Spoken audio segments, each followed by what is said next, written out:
हम लोग तीसरी क्लास में पढ़ते थे। तीसरी क्लास में पढ़ते थे तो एक पाठ था जागो प्यारे, पुराने लोग पढ़े होंगे उस कविता को।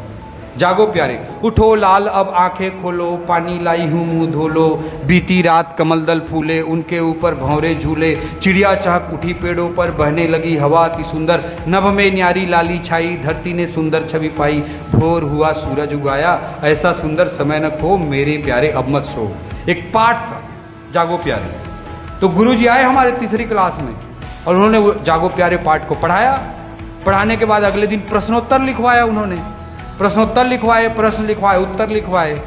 बट मेरे पिताजी बोलते थे, बाबूजी बोलते थे कि बेटा तू क्वेश्चन आंसर याद मत करना, तेरे मन में जो आएगा वो लिख देना। तो मैं बोला ठीक है। तो अपन नहीं करते थे, बट घर से सुविधा कि भाई पढ़ना ही नहीं है तो याद करना ही नहीं, इतनी सुविधा कोई घर वाले दे दे तो इससे अच्छा क्या हो सकता है। वो बड़ा खुश रहता था। फिर 7 दिन बाद टेस्ट हुआ जागो प्यारे का। उसमें सवाल आया कि सुबह जल्दी जल्दी क्यों उठना चाहिए। तो मैं अपने हिसाब से लिखना चालू किया, भाई यार मन से लिखने बोले हैं बाबूजी। तो घर वाले बोलते हैं मन से लिखना है करके। तो मैं लिखना चालू किया कि जब सुबह सुबह बेर उठबे तो बेर लाल लाल उगत रथे, बेर मतलब सूर्य द सन, ठीक है। बेर लाल लाल उगत रथे तो देख के बड़ा मजा आता। सुबह सुबह तरियांग जाबे तो जुड़ जुड़ हवा बुहात रथे तो बहुत मजा आते। सुबह सुबह उठबे तो गरोइया मन उड़ जाए रथे, चहक चहक करत रथे तो बोला सुन के बड़ा मजा आते। ऐसे मैं छत्तीसगढ़ी में मिला जुला के जितना हिंदी 2-4 शब्द आते थे बाकी छत्तीसगढ़ी में अपना उत्तर लिखा। अब मैं लिख लिया उतना, अब लिखा वो हो गया, अपन लिख के आ गए। अगले दिन गुरुजी टेस्ट जांच के लाए। सबसे पहले वो बोले चल बेटा उठ खड़ा हो जाते। मैं खड़ा हुआ, आके मेरे को धमाक से एक झापड़ दिया गुरुजी, ठीक है।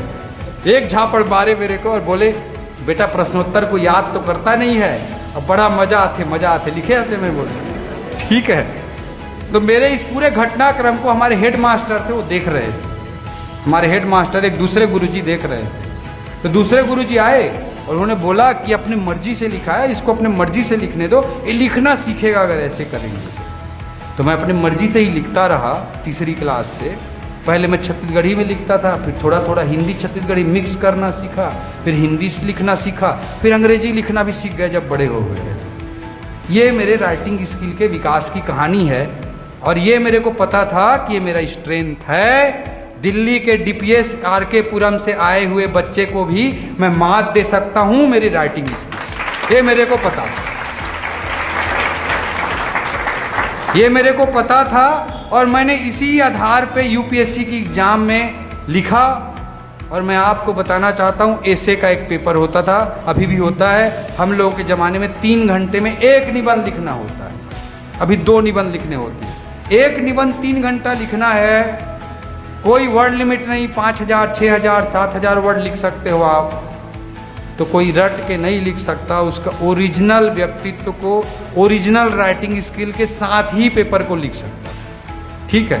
मैंने इसे का पेपर लिखा और जब आईएएस का रिजल्ट आया तो पूरे इंडिया में मेरे को 200 में, उस समय 100 को बहुत अच्छा स्कोर माना जाता था, 100 को बहुत अच्छा स्कोर माना जाता था। ऐसे में 50% score is excellent score in IAS examination in almost all the paper. अभी भी लगभग वही ट्रेंड है स्कोरिंग का। 50% बहुत अच्छा स्कोर माना जाता था। मेरे को मिले थे 155 number, 155 all India highest score, all India highest score. Percentage wise 77.5% score. आपको वो 55 नंबर का जो बोनस चाहिए होता है ना, वो जागो प्यारे ने दे दिया, काम हो गया।